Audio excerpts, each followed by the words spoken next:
Hola and welcome to Workday Rising EMEA live from Barcelona. I'm Lara-Sophie Bothur, Global Tech Translator and Influencer. Today we're diving into the new EU Pay Transparency Directive and how it's reshaping fairness, trust and pay equity across Europe. Joining me are Daniela Lindenberg and David Lorimer. Together we'll explore what the EU Pay Transparency Directive really means in practice, from compliance to company culture. So welcome to both of you. Nice to have you here. Thanks for having us. Great to be here. Daniela, before we jump into the technique, tell me, what does it mean personally to you? For me, pay transparency means that my employees are compensated equally, no matter where they're coming from, no matter of the background, without any discrimination. Okay. And David, why is it such an important and serious tool for us in our workforce? Well, absolutely. It's a really big imperative for getting going. So perhaps we shouldn't need it because equity should be at the heart of what we want to do as employers. But it's a really good trigger to have serious conversations about this. And it's starting in 2027. So why should we deal with that today already? Yeah, I mean, it's a good question. I guess some of the obligations will kick in 2026. Yeah. And in some countries, like in Poland and Malta, it will come early. But the truth is, beyond that, there's lots to do. I mean, this is part of a bigger tide of regulation around pay fairness and pay transparency. So it's happening everywhere, from Brazil to the US to South Korea to Australia. The EU PTD is a big bit of that. But there is a need to kind of address this. And there are consequences if we don't. So under the directive, the European directive, employers could be looking at fines, they could be looking at reputational damage, and also some big, hefty claims. But of course, compliance shouldn't be the main driver or all of the driver. We know that survey after survey shows that one of the top drivers of new talent that's coming into the workforce is, does my prospective employer pay equitably? Do they act fairly? Do they act in a way that ties up with their values? And showing fairness and transparency on pay is a really good way of showing that you are one of those employers. And I think it's also a big shift in the company culture. So speaking about job architecture, reporting, communication, what is shifting from day to day in companies today? Yeah, I mean, a bit of a glib answer, but lots is the truth. So if you just take one of the aspects of the directive, there's this thing called the right to information. And that is, that's the right for an employer to say, hey, I want to know what I'm paid, and I want to know what the average man and woman who compares with me is paid. And if you think about how you deal with that, there is lots that needs to go into it. So first of all, there's a need to come up with and test your methods for how you value work. There's a need to collect data and to analyze it. There's a need to check and review what you're going to send out because it has big consequences. And there's also a need to deal with challenges. So even that one small aspect of the directive, that's going to bring in HR tech, HR ops, talent acquisition, internal legal, potentially external counsel, and rewards and comp and bends. That's 6 or 7 stakeholders, all of whom are working hard to solution one aspect of this. And then you've got lots of other bits as well. You've got the recruiting transparency aspects, where you're going to need to change your recruitment approach, do some serious training for hiring managers and TA colleagues. And then there's the reporting and the joint pay assessments that everyone's talking about. And that will be a big lift, and I'm sure Daniela can speak better to that than me. So if we jump into the operational reality, Daniela, where do we start to make it reality? Actually, we're fixing the basics. Like, I've never had so many companies in my network talking about we need to do job architecture. Yes. It's such a big and massive framework, which is kind of the core of Workday as well. And we're at the EU Group as well, one of the companies testing and trying to develop our job architecture to be ready for the future, to be ready for what is coming. And to fix those basics is needed to have this solid foundation and to build up on it, no matter if it's the Workday Pay Analyzer or any analytics or reporting that we do in Workday. So however any company selects to actually get the pay transparency into life, it's actually needed to start now with the foundations to fix them, or if you're already there, amazing. And I think that is a big task and also a big challenge. But let's first talk about the opportunities. So what greater pay transparency creates like for employees and managers? Like what are the opportunities? Daniela, maybe you can start. I mean, for us, it's really also about closing gaps, right? We have Yes. so much data in Workday, and we need to analyze it. We need to get to a stage where we know about what we know. I think Yes. that's also some other companies that already said Do that. we know? Exactly. What- We know what we know. I mean, that's actually the point, right? Like Yes. analyzing the data we have and giving this transparency and then build based on that transparency. So, of course, it's about pay fairly, but it's more than compensation in my point of view. It's, as you mentioned, it's culture. It's also a lot about we can be competitive in our salary, but what is about our other benefits that we are having? So, of course, it needs to reflect somehow the company culture, not only about salary, but also about all the other benefit components you're offering. And that needs to be transparent and to sum up. Yeah, Do you agree? I mean, I think it's a great way of framing it. I mean, there's the opportunity is there to Yeah. be a difference, and Daniela's talked about kind of trust and benefits and explaining that really has to be, I think, the underpinning concept.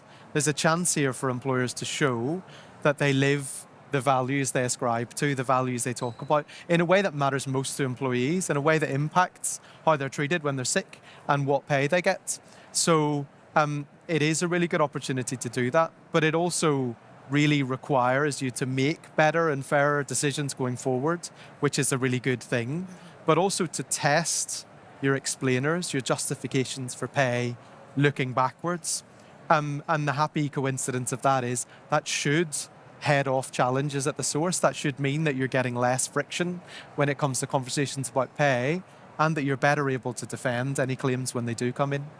But do you have the feeling that from data we see the fairness in cultures arrive? That people really understand to make fairer decisions? Yeah, I mean, there is a real challenge here around explaining the data. There's a real narrative piece here, and there's lots of work that's going in sensibly to interrogating that data. But Daniela's absolutely right. You have to start with, well, where are the gaps in it? Can we fill some of those from a data perspective? And then can we explain them in a way that makes sense to people? And maybe a follow-up question, like where do you see, like technically wise, where are the biggest gaps? I would say it's sometimes even in the processes and data entry. I think I'm talking to many customers, not only Workday, like whatever solution, but it's always about data quality, about data entry, where you have challenges, like with every single user to actually maintain data, maintain the system in a high quality standard. And I guess when you're talking about transparency, it's a lot also about that you need to engage with your employees, you need to push that software is the future, and it's not for some areas, but IT is everywhere, and that's something every single person need to understand, and you need to push that forward. So with every single entry, data can be either corrupt or correct, and this is getting transparent with directives like we are having now, and I think that's actually a amazing chance that we are actually facing now. But I think good topics like that also help employees understand the need of softwares, like and understanding data, because it's also, I mean, it has something to do with them too. Yeah. But you wanted to jump on that too, or I think we need to have Daniela's absolutely right. We need to have a single source of truth. And that's quite a big challenge when you're looking across 27 countries, but it's something we need to aspire to. Yeah. And so where do companies start? I mean, it's happening in 2027, but we should not start in 2027, but today. So what advice would you give? Who wants to start? Yeah, I mean, I'm happy to chip in terms of our experience of what we've been living through with clients who are starting out on this journey or have started. I mean, the one thing I would say, and it's a don't rather than a do, which is maybe typical for a lawyer, but don't get overwhelmed into inaction, right? There's a lot to do here, and there's a lot of the apple to bite away, but make a start. That's So a do really get big- comfortable. Do get comfortable. That's Right? a better way Yeah. of putting it. Well done, Lara. Thank you. And then I think, getting really practical, start by putting this into pillars. There's some really obvious pillars of this PTD. There's the Yeah. recruitment side, there's the employee transparency, there's some policies to fix around why you say you pay people, there's reporting, there's these joint pay assessments that people talk about, and then there's engagement with worker reps and workers. So there's a kind of communications pillar that's really important. And once you set it into those pillars, you can more easily start to make progress.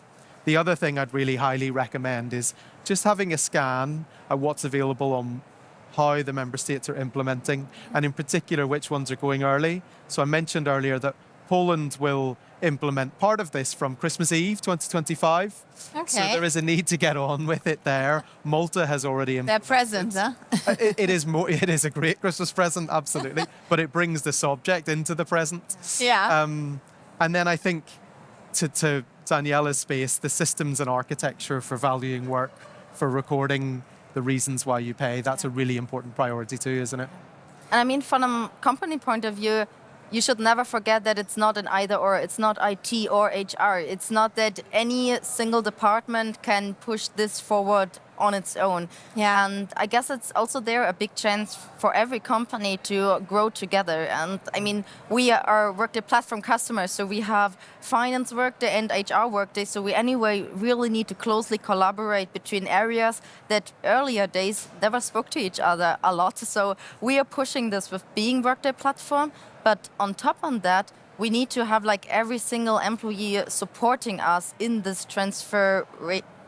transformation actually to move Yes. ahead. And I think the great chance also to work together with the departments you've actually mentioned, I think that's something where I, from a Workday consulting point of view, see the most incredible understanding for us, but also understanding from HR for the software, for the tools, for the processes actually they have designed and co-created with us together to understand they need to follow those processes to actually receive the outcome, the automations, and the foundation that we need for having the future.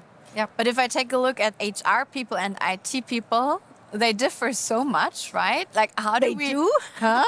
Come on. I mean, how do we bring them together so IT becomes an HR topic and the other way around? Like, what is your recommendation to bridge that?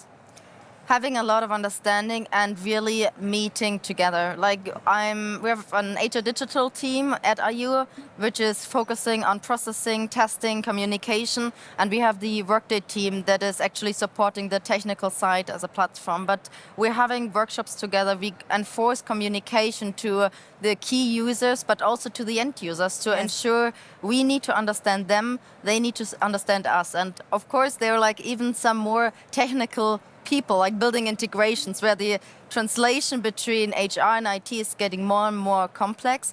Yes. But it's not as it has been years ago that HR has no understanding. That's not where we are. HR is far ahead from where we have seen them years ago because they need to develop further. They need to understand that IT is part of their DNA as it is within IT. So this collaboration is something where I can luckily say we are enhancing step by step over the recent years a really, really great collaboration between those business units to see us as a unit and not anymore as IT versus HR or IT versus finance, but actually having Workday as one platform to also enforce and ensure this communication runs smoothly. Yeah, I like this educational transformation also, that we need to translate between departments more and collaborate there. And I think IT is everyone's cup of tea today. So It definitely is. And what do you think? Last question.